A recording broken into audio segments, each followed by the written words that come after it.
What if I told you there's an object so cursed, so haunted, it's said to hold a restless, malevolent spirit? Today we're diving into the chilling tale of the Dybbuk Box, a small, unassuming wine cabinet that brought terror and tragedy to all who possessed it. This is the story of how one haunted object destroyed its owner's life and left a dark legacy that continues today. In Jewish folklore, a Dybbuk is a spirit, a restless, tormented soul that attaches itself to a living person, seeking a host. The word Dybbuk comes from the Hebrew davik, meaning to cling. Stories of these spirits date back to 16th century Eastern Europe, where belief in possession and exorcism was common. Often, rabbis would perform complex rituals to rid people of these sinister entities. The belief in Dybbuks grew when the teachings of Kabbalah, the Jewish mystic tradition, spread throughout northern Israel. According to mystic Isaac Luria, spirits could cling to a person or even an object, and without proper exorcism, they'd be nearly impossible to remove. The infamous Dybbuk Box supposedly houses one of these spirits, sealed inside, a spirit that longs for freedom. Now, fast forward to 2003. Kevin Manis, an antique store owner, stumbled upon an eBay listing for a vintage wine cabinet. It was advertised as a Dybbuk Box, and the seller, a 103-year-old Holocaust survivor, warned of strange occurrences surrounding it. Kevin couldn't resist a good story, so he placed a bid, and won. But Kevin had no idea what he was bringing into his life. As soon as the box arrived, things began spiraling. Every night, Kevin would wake up from horrific nightmares, plagued by visions of a shadowy figure lurking in the corners of his room.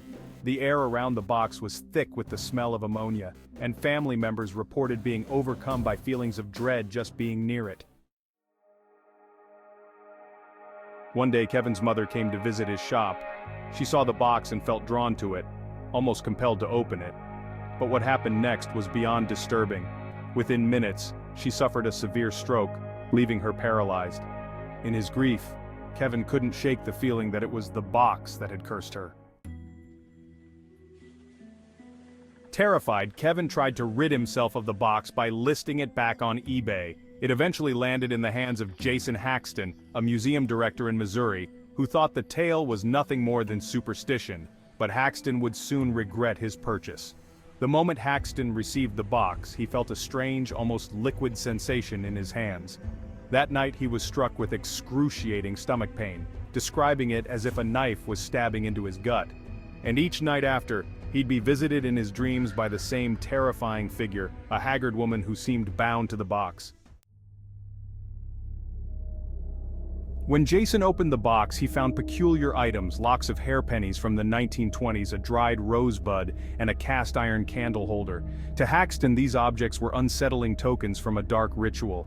Soon after, his health declined, his relationships suffered, and a tidal wave of bad luck swept over him. Desperate, Haxton contacted a rabbi who advised him to seal the box in a gold-lined wooden container. Only then, he claims, did the strange occurrences stop. Now he keeps the box buried, locked in a military-grade case to prevent it from causing harm to anyone else.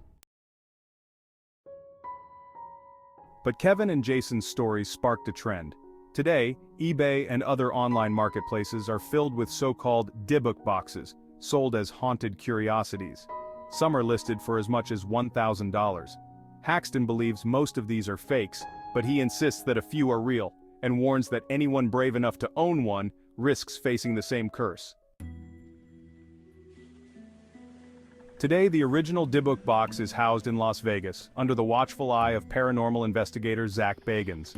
Visitors to the museum report feeling uneasy, short of breath, and even nauseous when they get too close.